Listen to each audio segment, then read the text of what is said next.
Monsieur David Assouline, pour le groupe socialiste. Vous avez la parole, mon cher collègue.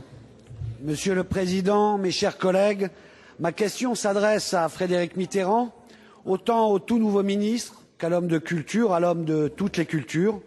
Mon plaisir est dans l'attente d'une réponse sincère et non conventionnelle.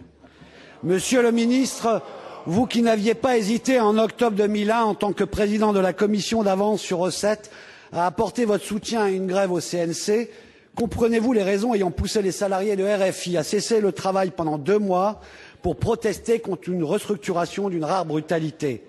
Après 60 jours d'interruption régulière de l'antenne, le personnel de RFI n'a toujours pas été entendu et 6 programmes en langue étrangère, dont l'allemand et le polonais, ainsi que 206 postes, soit 20% de l'effectif de la radio, doivent toujours disparaître.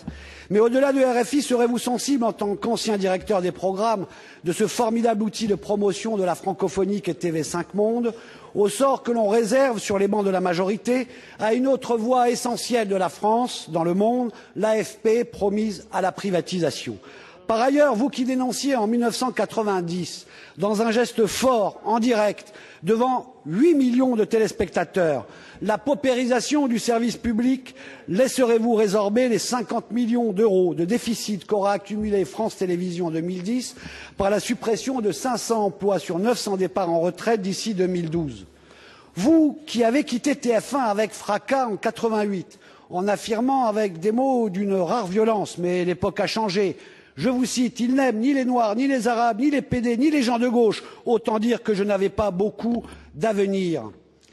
Aujourd'hui, ministre, vous engagez-vous à agir pour que le service public, au moins, reste un lieu où la diversité et l'indépendance soient garanties et pas celui où on aime d'abord et toujours le président Sarkozy?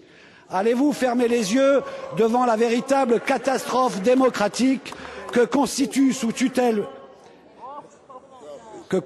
la mise sous tutelle politique de notre télévision, illustrée par la scandaleuse et complaisante valorisation du président de la République sur les antennes audiovisuelles les 13 et 14 juillet, alors que l'opposition n'avait pas le droit à la parole?